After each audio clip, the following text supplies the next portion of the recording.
Persen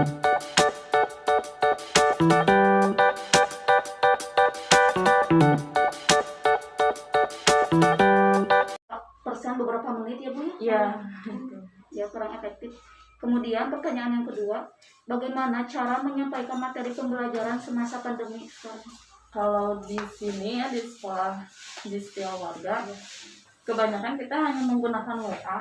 Oh Ya, kalau Zoom itu hanya sesekali karena keterbatasan siswa. Karena di sini kan lingkungannya menengah ke bawah gitu ya. Jadi tidak semua siswa mempunyai, apalagi untuk Zoom. Zoom itu kan membutuhkan kuota yang banyak. Terus aplikasinya juga, nah seringnya tidak memadai di HP anak-anak. Jadi kita banyaknya menggunakan WA saja. Materinya lewat WA. Selanjutnya pertanyaan ketiga, apakah ada kesulitan dalam menyampaikan materi pembelajaran semasa pandemi ini?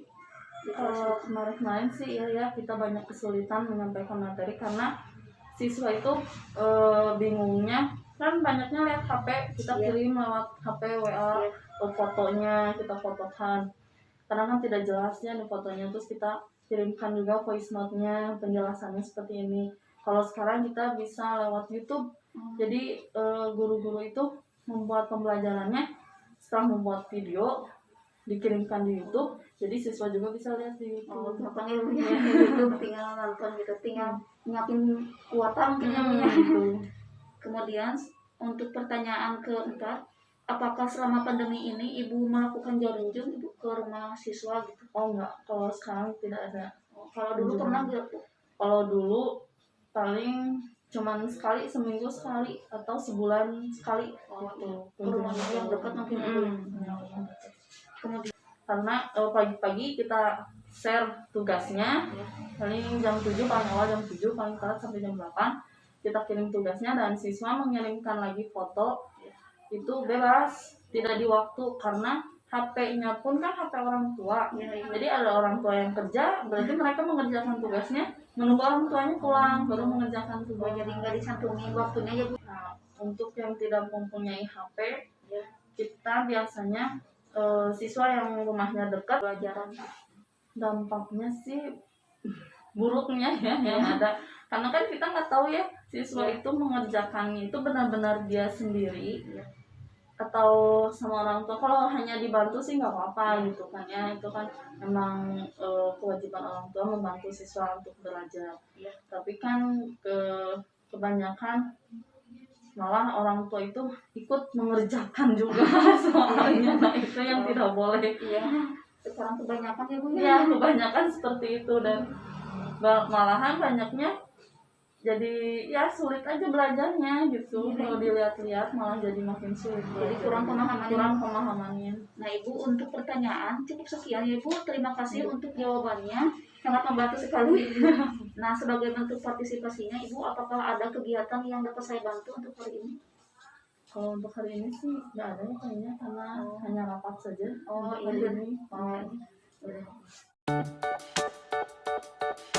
Ada juga dibawa oleh orang tuanya, paling baru baru bisa kalau diberi pelajaran itu ada yang malam sampai malam.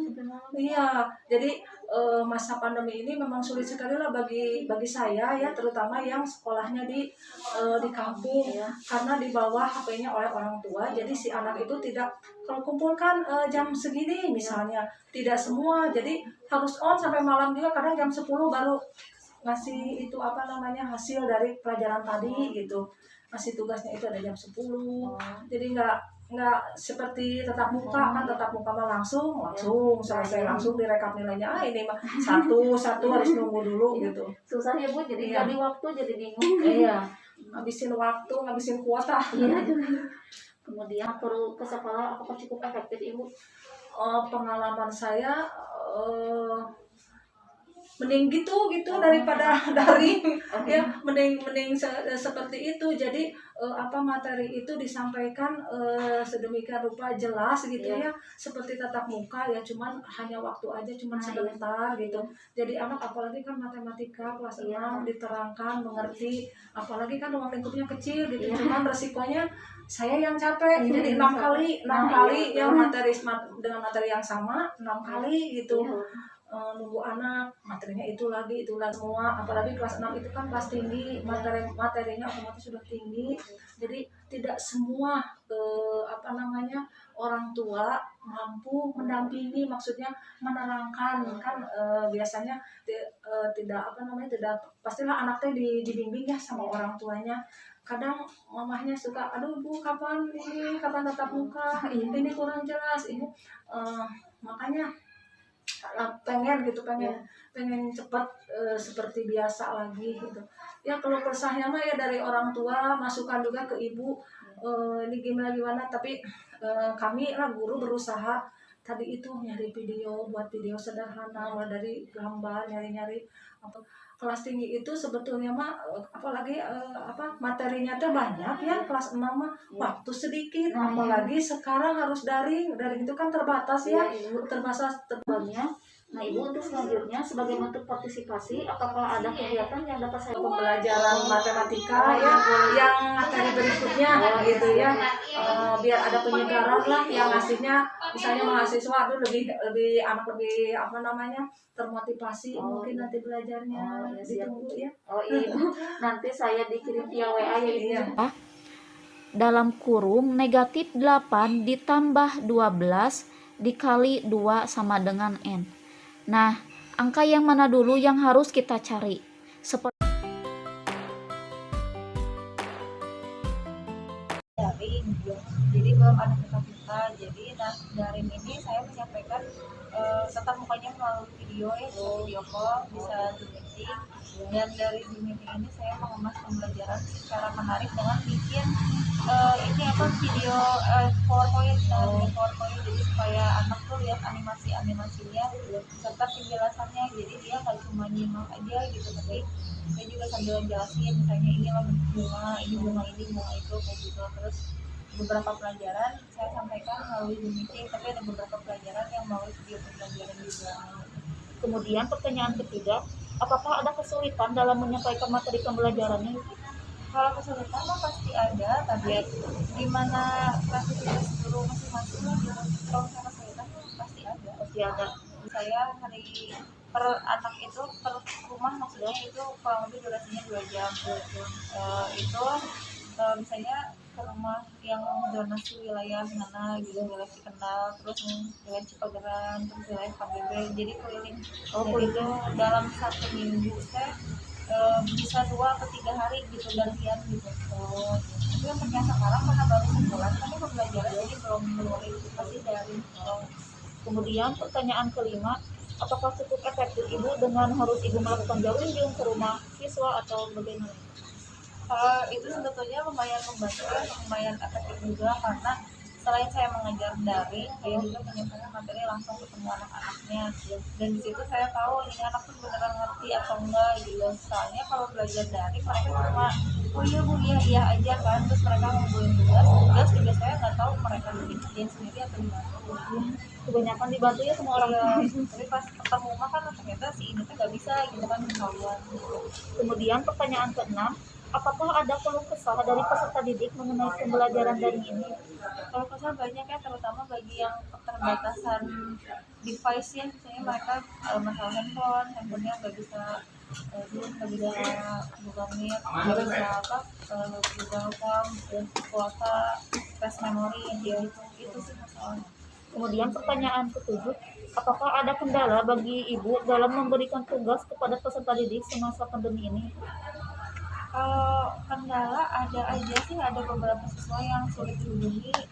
Akhirnya saya cari tahu siswanya kemana, sehat atau enggak kondisinya, terus alasannya kenapa dia selama beberapa minggu ini tidak mengerjakan tugas. Itu sih kendalanya karena di komunikasi gitu. Kemudian Untuk anak yang nggak punya gadget itu saya bisa tolong koordinator kelas nih ya. Saya tanya siswanya rumahnya di sebelah mana dan dekat dengan rumah siapa. Biasanya dibantu oleh temannya yang dekat yang mampu gitu. Kemudian karena Rabu libur mungkin hari Kamis Rabu boleh lah dikirimnya karena hari Kamis saya ngajar. Rabu kirim ke ibu. Ya, nanti ditulis aja ininya poin-poinnya dibuat oleh siapa dari sedikit misalnya gitu. Karena saya setiap bikin poin kan saya selalu ini anak-anak ini bukan video itu yang bahan ajar materi tentang ini di bawahnya disusun oleh nama saya sendiri karena saya yang bikin kan. Nanti kalau misalnya ini saya sampaikan ke siswa ya ini ada kakak-kakak dari mahasiswa ini yang bikinin materi untuk anak kelas 6. Oh iya, nanti ibu hari Rabu dikirim ke ibu ya bu.